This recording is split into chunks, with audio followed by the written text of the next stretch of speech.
할렐루야. 오래전에 상영된 영화 가운데 음악가 모차르트의 생애를 그린 아마디우스라는 그런 영화가 있었습니다. 이 영화는 오스트리아 비엔나의 궁중악사였던 안토니오 살리에리가 말년에 요양원에 있으면서 자기의 지난 과거를 후회하면서 또 그 과거를 고백하는 그런 형식으로 만들어진 영화입니다. 근데 이 살리에리라는 사람도 참 훌륭한 음악가였습니다. 근데 어느 날 이 사람이 한 젊은 음악가를 만나게 됩니다.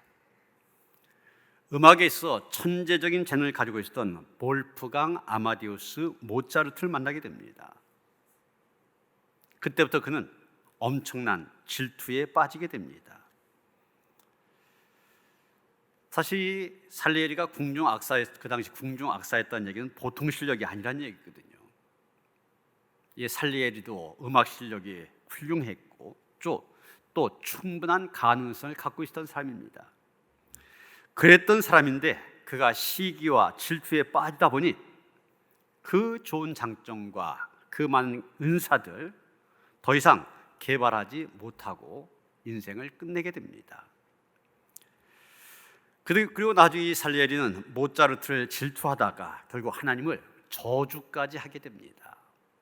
하나님, 모차르트에게는 저런 재능을 주시고 왜 저에게는 그런 재능을 주지 않으셨습니까?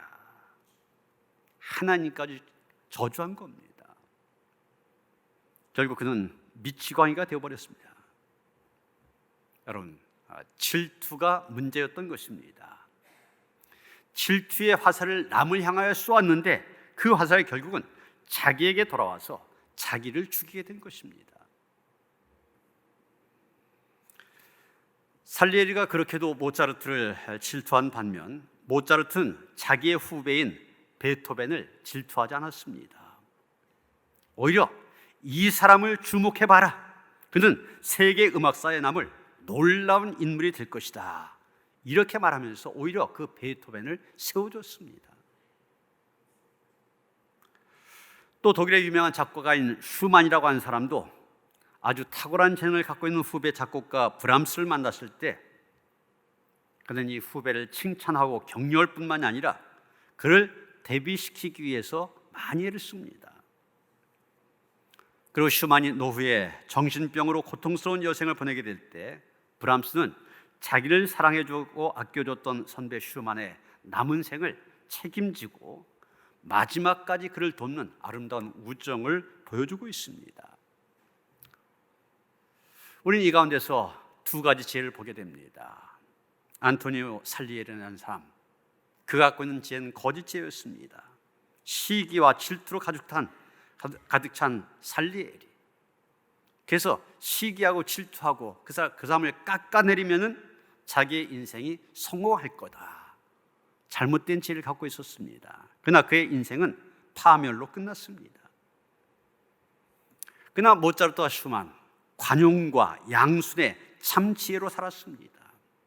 그의 인생, 음악의 역사에 길이 남는 위대한 인생이 되었지 않습니까? 오늘 본문 15절에 보면 거짓된 지혜의 특징을 우리에게 말해주고 있습니다. 이러한 지혜는 위로부터 내려온 것이 아니요 땅 위의 것이요 정욕의 것이요 귀신의 것이니. 지혜 가운데는 위로부터 내려오지 않은, 다른 말로 하면 하나님께서 주시지 않은 지혜가 있는데 그것은 땅 위의 것이라 이렇게 말하고 있습니다.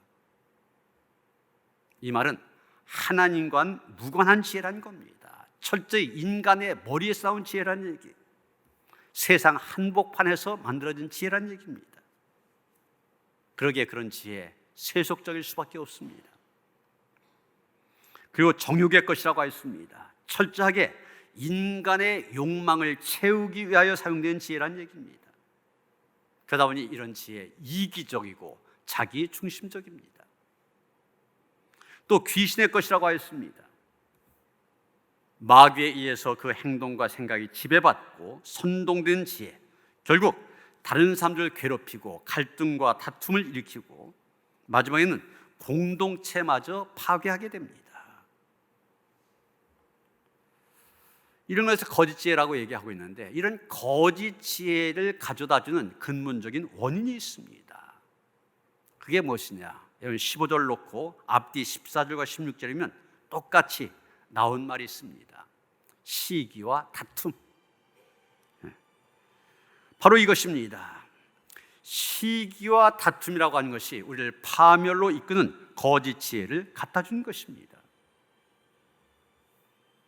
마음속에 심한 시기와 다툼이 있다 보니 남에게 지기 싫어합니다. 자기를 과시합니다. 그 다음에 자기를 꾸미게 되고 가식적으로 나타나며 거짓이 생기게 된 것입니다. 이런 것이 사람을 파멸로 이끈 것입니다. 고대 그리스에 이런 얘기가 전해져 오고 있습니다. 한 육상 선수가 있었는데 아주 중요한 경기에서 아쉽게도 2등을 차지했습니다. 이 사람 역시 죽을 고생을 다해서 시합을 준비했지만 2등은 아무도 쳐다보지 않습니다. 오직 1등을 한 우승자에게만 군중들은 환호를 보냈습니다. 승자를 위한 축하 행사가 진행되는 동안에도, 집으로 돌아간 길에도 그의 귀에는 오직 1등의 이름밖에 들리지 않았습니다. 며칠 후 시내 한복판에는 우승자를 기린 거대한 동상이 세워졌고 2등 선수는 그 동상을 보면서 자기가 패자임을 다시 한번 확인해야 했습니다. 밤마다 시기와 질투로 잠을 뒤척이던 그는 매일 밤 동상으로 가서 그 동상 밑을 조금씩 파내기 시작합니다. 그러나 어느 날 여느 때와 같이 그가 석상 밑을 파내는 순간 동상이 쓰러졌습니다. 그 거대한 동상이 이 남자를 덮쳤고 그는 결국 목숨을 잃게 되었습니다. 여러분, 이 남자 동상이 무너진 그 순간에 죽은 것이 아닙니다. 그동안 조금씩 커져왔던 질투와 시기, 그것이 그를 죽게 만든 것입니다. 16절 말씀 보면 이 시기와 다툼으로 이루어진 거짓된 지혜의 결과가 어떻게 될 것인지 우리에게 가르쳐주고 있습니다. 시기와 다툼이 있는 곳에는 혼란과 모든 악한 일이 있습니다. 거짓된 지혜가 있는 곳에 혼란이 생긴다고 하였습니다. 이건 지금 우리가 경험하고 있지 않습니까? 코로나19 때문에 2년 가까이 온 세상이, 전 세계가 얼마나 큰 혼란을 겪으며 살고 있습니까? 가고 싶은 데 가지 못하고, 하고 싶은 일 하지 못하고, 만나고 싶은 사람 만나지도 못하고, 이 추석 명절, 여러분 그동안 떨어져 있던 사람이 만나서 반갑게 지내는 얼마나 좋은 명절입니까? 오지 말라고 하잖아요. 시골에서도 부모님들이. 왜 이런 일이 생겼습니까? 근본적인 원인을 따져보면 사실은 사람들이 하나님의 창조의 원리대로 살지 않았기 때문에 그렇습니다. 하나님께서 주신 위롭듯한 참 지혜로 살지 아니하고 자기의 꾀로 살다 보니, 자기 생각대로, 자기 지혜대로 살다 보니 이렇게 되어진 것입니다.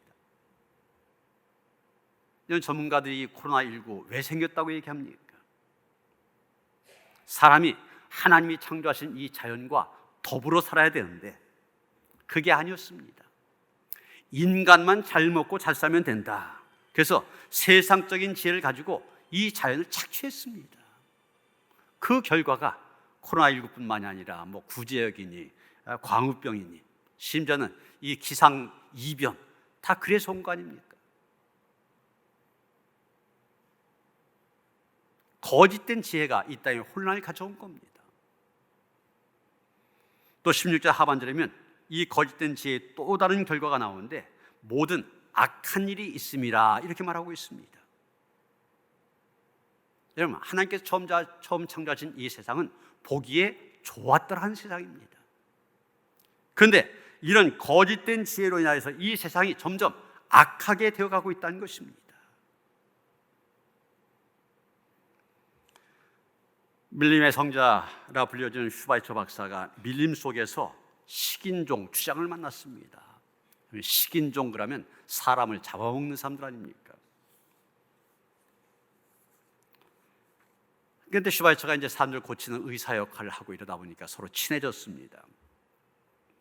하루는 이런저런 이야기를 나눈 가운데 그 당시 유럽에 번지고 있던 세계 대전에 대한 이야기를 나누게 되었습니다. 슈바이처 박사가 하는 이야기를 듣고 있던 식인종 주장이 궁금한 듯이 박사에게 이렇게 물었습니다. 아니, 그러면 그 전쟁의 결과로 얼마나 많은 사람들이 죽습니까? 한 10명 정도 죽습니까? 아니면 한 100명 정도 죽습니까? 슈바이처 박사가 껄껄 웃으면서 이렇게 대답합니다. 100명, 1000명이 문제가 아니고 당신이 상상할 수 없을 만큼 많은 사람들이 죽습니다.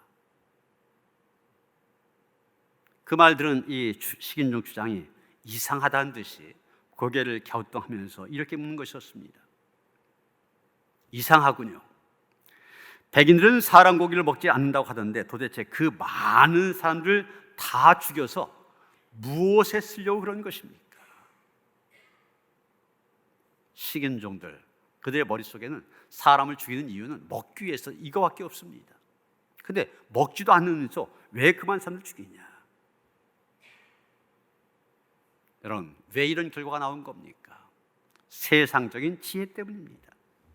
여러분, 세상적인 지혜로 인하여서 발달된 것이 과학기술 아닙니까?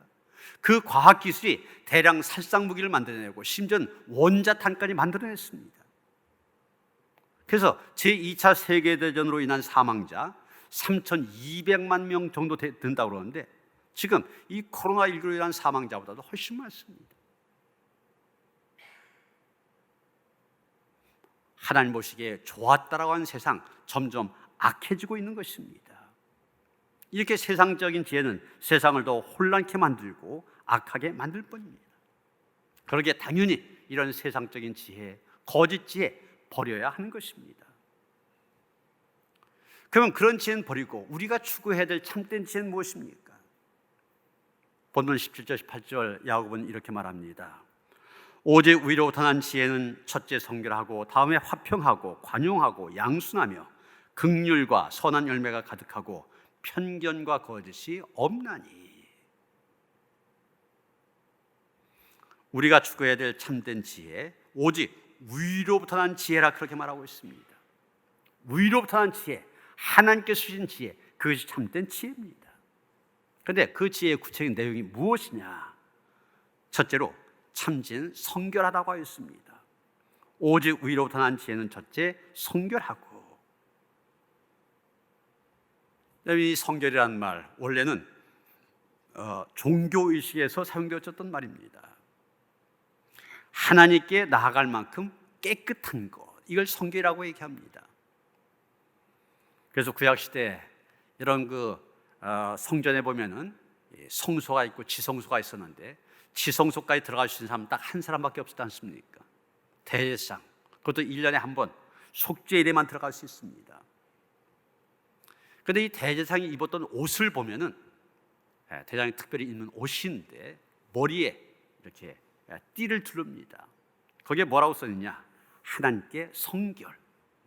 아예 하나님께 성결이라고 한 띠를 두르고서 살았습니다. 자나깨나 지성소에 들어가든 아니면 평상시 삶에서 하나님 앞에 성결하게 살려고 노력을 했습니다. 그렇습니다. 추한 모습으로는 하나님께 나아갈 수 없습니다. 더러운 마음을 가지고는 하나님을 예배할 수 없습니다. 더러운 손과 발을 가지고는 하나님께 나아갈 수 없습니다.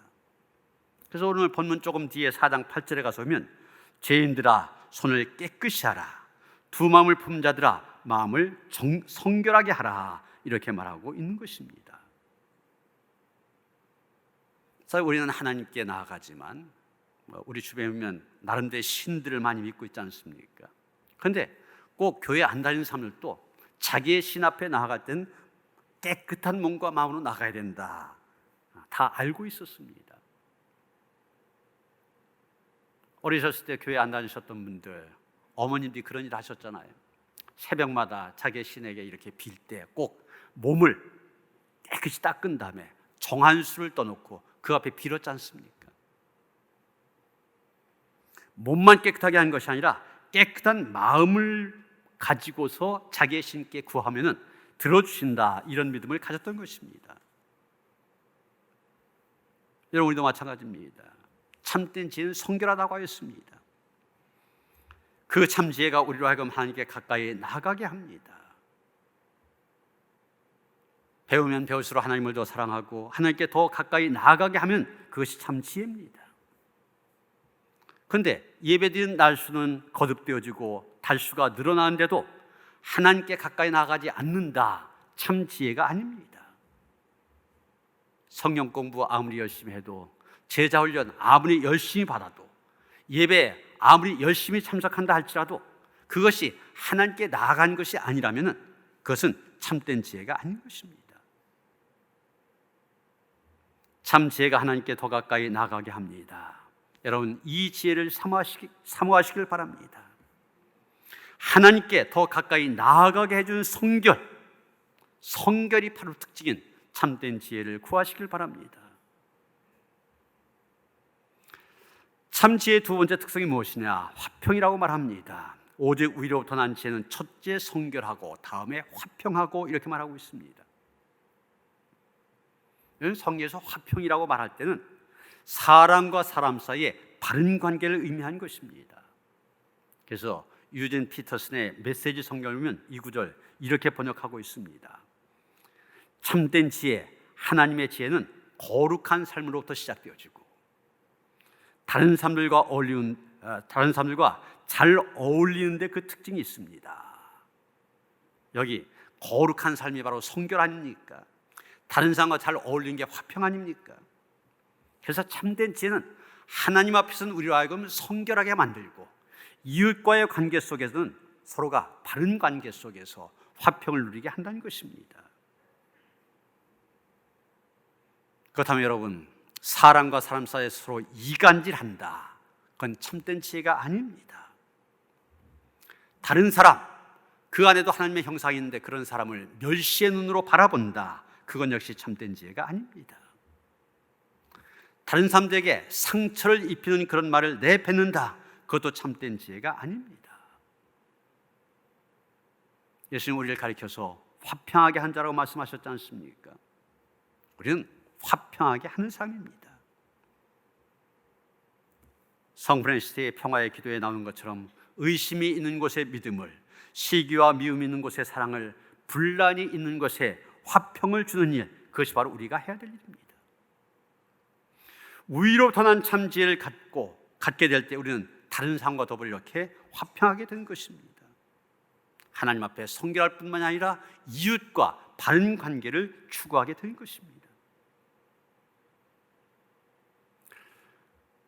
참지혜의 또 다른 특성이 나오는데 관용과 양순을 얘기하고 있습니다.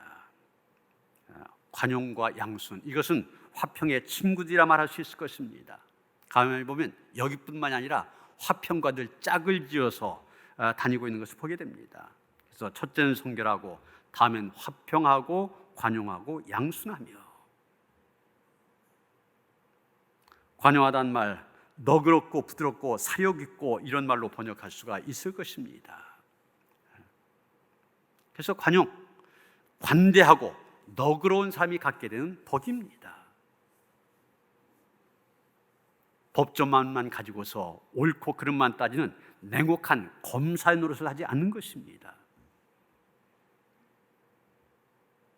이런 참 지혜의 사람이 되어지길 바랍니다. 관용의 사람은 누가 보아도 그 사람이 잘못했습니다. 그래서 그 사람 정죄하고 비난합니다.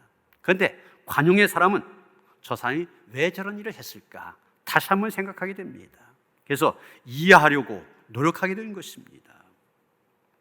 이런 너그럽게 대한 미덕을 관용이라 그렇게 말합니다. 이제 내일 모레가 추석 명절인데 추석에 쓴 말 가운데 더도 덜도 말고 늘 한가위 날만 같아라, 이런 말이 많이 들으시죠? 또 하고 있습니다. 이것은 매일매일이 한가위 날만 같았으면 좋겠다, 이런 의미입니다. 왜 매일매일 한가위 날만 같았으면 좋겠느냐? 한가위 날은 풍성하지 않습니까? 오곡백과가 결실을 맺는 계절이기 때문에 모든 것이 풍성합니다. 음식도 풍성합니다. 근데 사람이 풍성하다 보면 마음에 여유가 생기게 됩니다. 그래서 나에게 잘못한 사람이 있어도 그 잘못한 사람 품어줄 수가 있고, 죄를 지어도 용서해 줄 수가 있습니다. 나와 다른 사람도 함께 할 수가 있습니다. 어제 그저께 여기 노년경찰서 서장님이 오래전에 새로 오셨는데 그동안 코로나19 때문에 만나지 못했기 때문에 경목위원들이 같이 만나서 대화를 나누었습니다. 그런데 그런 얘기를 해요. 당연히 경목위원들이 이제 선교회에서 좀 서안에서 선교할 때 좀 협조해달라 이런 얘기를 하니까 서장님 하는 얘기가 당연한 일이죠. 나한테 좋은 일인데 왜 그걸 안 합니까? 사실 이 서장들이 이 종교가 다르면은 자꾸 이 뭐 선교하는 일이라든지 전도하는 일 이런 것들 방해하고 하지 못하게 하고 이러거든요. 그런데 그거 잘하면은 나한테 유익이 되는데 왜 그걸 안 하냐고. 자기는 당연히 협조하겠다고. 그래서 저도 이제 군대에서의 경험을 얘기했습니다. 제가 군목으로 군대에 있으면서 이렇게 지휘관을 모시다 보니까 참 지혜로운 지휘관들은 자기와 이 기독교 종교를 갖고 있다 할지라도 군목들이 하는 일을 잘 돕더라. 그것이 결국은 자기에게 유익하다는 걸 알기 때문에. 그런데 어떤 지휘관 보면 자기들과 종교가 다르다고 해서 이 목사들 괴롭히고 일을 못하게 하고 이렇게 하는데 참 지혜롭지 못한 사람이다. 이런 얘기를 저도 했었습니다. 그렇습니다. 바로 이때도 필요한 것이 관용입니다. 나와 다르다고 해서 물리치는 것이 아니라 받아들이는 것입니다. 그것이 나에게도 유익이 되어지는 것이죠. 또 양순이라는 말이 나오고 있습니다. 그저 양순 그러면은 그저 생각도 없이 고분고분한 거 생각하기 쉬운데 사실은 약해서 그런다기보다는 고집이 세지 않다는 의미를 얘기하는 것입니다. 그래서 누가 바른 소리 하면 그 말에 귀를 기울일 줄 압니다. 누가 올바른 호소를 한다, 그 말에 마음이 움직입니다. 이럴 때 양순하다는 말을 쓰고 있습니다. 그래서 표준 세번역에 보면 남에게 기꺼이 양보합니다. 양순이란 말을 양보란 말 쓰고 있습니다. 정말 지혜로운 사람은 진리 앞에서 기꺼이 양보하는 사람입니다. 누가 제대로 된 호소를 하면 그것에 마음이 움직이는 사람입니다. 그런데 그런 사람이 있지 않습니까? 누가 무슨 말해도, 누가 무슨 호소를 해도 자기 생각, 자기 고집으로 가득 차 있는 사람도 있습니다. 분명 논리에 맞는 말인데도 움직이려고 하지 않습니다. 합당한 호소인데도 꼼짝하지 않습니다. 그러나 참 지혜의 사람은 어떤 사람이냐? 기꺼이 들으려고 하는 사람입니다. 기꺼이 설득을 당하려고 하는 사람입니다. 그래서 하늘 아버지의 뜻에 순종할 줄 아는 사람입니다. 예수님처럼 아버지여 이 잔을 내게서 물리쳐 주옵소서, 그러나 내 뜻대로 마옵시고 아버지의 뜻대로 하옵소서, 이렇게 기도하는 사람입니다. 이런 관용과 양순의 미덕을 갖춘 사람, 이런 사람이 다른 사람과 더불어 화평할 수 있게 된 것입니다. 그리고 참지의 또 다른 특징으로 야고보는 긍휼과 선한 열매가 가득하다 이렇게 말하고 있습니다. 헬라 사람들이 생각하는 긍휼은 부당하게 고통을 당하는 사람, 억울하게 고난을 받는 사람, 그 사람들을 불쌍히 여긴 것을 긍휼이라 이렇게 얘기했습니다. 부당하게 고통당한 사람, 억울하게 고난당한 사람, 제한이 있습니다. 그런데 우리 기독교에서 말하는 긍휼은 제한이 없습니다. 그 사람이 고통 가운데 있으면 누구나 불쌍히 여긴 마음, 그것이 성경이 말하는 긍휼입니다. 심지어 자기가 잘못해서 자기 잘못으로 고통을 당한다 할지라도 그 사람을 불쌍히 여기는 것을 긍휼이라 얘기합니다. 보통 자기 죄 때문에 고통당하는 사람 보면 뭐라고 합니까? 뭐 자업자득이지, 고생해봐야 돼, 이러지 않습니까? 그러나 참 지혜의 사람, 믿음의 사람, 그렇게 말하는 사람이 아닙니다. 그렇게 말하는 것은 긍휼을 따라 말하는 것이 아닙니다. 그리고 참 지혜는 이렇게 고통 중에 있는 동료 인생들을 향하여 동정심을 느낄 뿐만이 아니라 더 나아가 그 고통을 감소시키는 그런 행동이 뒤따르는 삶입니다. 그래서 긍휼과 선한 열매가 가득하고 그랬지 않습니까? 긍휼의 마음을 품는 것으로 끝나지 않습니다. 선한 행위가 뒤따릅니다. 저 사람 참 불쌍해. 이걸로 끝난 것은 긍휼이 아닙니다.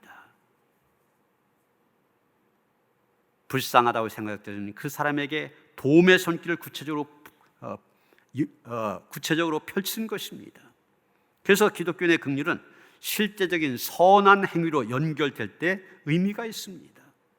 선한 열매가 가득할 때 의미가 있는 것입니다. 단순한 감정으로 끝난 것이라 아니라 항상 행동이 수반이 되어집니다. 참 지혜의 마지막 특성, 편견과 거짓이 없다는 것입니다. 이 편견이 없다는 말, 치우치지 않고 일사불란하다는 얘기입니다. 참된 지혜는 망설이게 하지 않습니다. 시시각각으로 흔들리지 않게 만듭니다. 이렇게 할까 저렇게 할까, 이 일에 손대볼까 저 일에 손대볼까, 흔들리지 않습니다. 이런 일사불란하다고 하는 거 성경은 확정된 마음으로 표현하고 있습니다. 시편 108편, 다윗이 아둘람 굴에서 지은 시로 그렇게 알려져 있는데 여기에 그 마음이 나와 있습니다. 개역 성경이 좀 더 확실하게 번역을 하고 있기 때문에 기자가 개역 성경을 읽어드립니다. 하나님이여, 내 마음이 확정되고 확정되어 싸우니 내가 노래하고 내가 찬송하리로다. 내 영혼아 깰지어다. 비파와 수금아 깰지어다. 내가 새벽을 깨우리로다. 다윗은 하나님을 위해서 살고 싶은 그런 마음이 확정된 사람입니다. 온 땅이 주의 이름을 찬송하여 까기까지는 쉬지 않겠다는 확고부동한 마음, 흔들리지 않는 마음, 그것을 편견이 없다고 얘기하는 것입니다. 편견이 없다고 하는 거, 내가 가야 될 방향을 알고 내가 머물러 서야 될 자리를 제대로 아는 마음입니다. 이리 흔들리고 저리 흔들리는 그런 마음의 자세가 아닙니다. 언제까지나 머물리는 그런 마음의 자세가 아닙니다. 여러분, 엘리야 시대의 이스라엘 백성들 보면 늘 마음의 자세가 흔들렸습니다. 열왕기상 18장 21절 보면 이 엘리야가 이스라엘 백성들에게 뭐라고 얘기합니까? 너희가 어느 때까지 둘 사이에서 머뭇머뭇하렸느냐? 여호와가 만일 하나님이면 그를 따르고 바알이 만일 하나님이면 그를 따를지니라. 엘리야는 지금 흔들리고 있는 백성들에게 호소하고 있는 것입니다. 그런데 이 호소 앞에서도 이스라엘 백성들의 마음 확정되지 않았습니다. 그러니까 대답을 제대로 못해요. 엘리야가 능력을 베풀 때 보면 하나님이 참 하나님이신 것처럼 보여집니다. 그런데 이세벨과 그 일당들이 왕권을 쥐고 나라를 흔드는 거 보면 그쪽이 믿는 신이 또 참 신처럼 보여집니다. 그러다 보니 어떤 때는 아합왕을 따르게 되고 어떤 때는 엘리야를 따르게 되고, 이게 지금 이스라엘 백성들의 형편입니다. 그런데 여러분, 여호수아는 어땠습니까? 여호수아는 젊을 때나 나이가 들었을 때나 한결같았습니다. 분명했습니다. 젊은 날 12명의 정탐꾼의 하나로 선발이 되어져서 정탐을 나가게 되지 않습니까? 돌아서 보고하는데 10명의 정탐꾼들 부정적인 보고를 합니다. 우리가 가서 보니 저들은 견고하고 저 사람들은 거인처럼 키도 장대하고 거기에 비하면 우리는 메뚜기와 같습니다. 우리가 저들을 물리치는 것은 불가능합니다. 부정적인 보고를 했잖아요. 그런데 여호수아는 뭐라고 말합니까? 아니다. 저들 앞에 우리가 메뚜기가 아니라 저들은 우리의 밥이라고 했습니다. 하나님께서 우리에게 주시기로 한 사람들이기 때문에 저들이 우리의 밥이라고 했습니다. 젊은 날 그의 신앙 고백은 분명하였습니다. 하나님께서 함께 하시면 우리는 저들을 물리칠 수가 있다. 그래서 하나님만을 찾았습니다. 그런 여호수아가 이제 가나안 정복을 위해서 이스라엘 백성들의 지도자가 되어 평생 살다가 마지막 하나님 앞에 갈 때쯤 되어서 그는 또 분명한 마음을 이렇게 표현하고 있습니다. 여호수아 24장 15절입니다. 만일 여호와를 섬기는 것이 너희에게 좋지 않게 보이거든 너희 조상들이 강 저쪽에서 섬기던 신들이든지 또는 너희가 거주하는 땅에 있는 아무리 족속의 신들이든지 너희가 섬길 자를 오늘 택하라. 오직 나와 내 집은 여호와를 섬기겠노라. 죽을 때가 다 되어서도 여호수아의 마음은 분명했습니다. 오직 나와 내 집은 여호와만을 섬기겠노라. 예수님 어떠셨습니까? 누가복음 9장 51절 보면 예수께서 승천하실 기약이 차감해 예수께서 예루살렘을 향하여 올라가기로 굳게 결심하시고, 예루살렘 십자가가 기다리고 있는 것입니다. 죽음이 기다리고 있는 것입니다. 그런데 거기로 가기로 굳게 결심하셨다고 그랬어요. 그래서 누가복음 13장 33절 보면 오늘과 내일과 모레는 내가 갈 길을 가야 하리니 선자가 예루살렘 밖에서는 죽는 법이 없느니라. 내가 갈 길, 죽음의 길이라 할지라도 난 끝까지 간다는 것입니다. 어떤 어려운 상황 속에서도 일사불란한 마음, 그것이 하나님께서 원하시는 뜻이라면 또 어떤 희생과 각오가 필요하다 할지라도 그 일에 뛰어든 것입니다. 어떤 상황에도 조금 더 흔들리지 않는 마음의 자세, 언제나 분명하고 확고한 것입니다. 분위기에 따라서 사람들이 많은 쪽으로 따라가려고 눈치를 살피는 것이 아닙니다. 하나님이 이것을 원한다고 하시면 그 일을 향해서 분명하게 하는 것입니다. 두 말 품지 않고 마음을 오로지 하나님을 향하여 충성한 마음, 그 마음을 편견이 없다고 말하는 것이며 거짓이 없다고 얘기하는 것입니다. 참 지혜의 사람은 이런 거짓과 편견이 없는 사람이다. 말씀을 정리합니다. 여러분, 오늘 이 야고보를 통해 주신 말씀 앞에 자신의 삶을 비춰보시길 바랍니다. 과연 우리의 삶 속에는 참 지혜의 모습과 거짓 지혜의 모습, 어느 것이 더 많이 보이고 있습니까?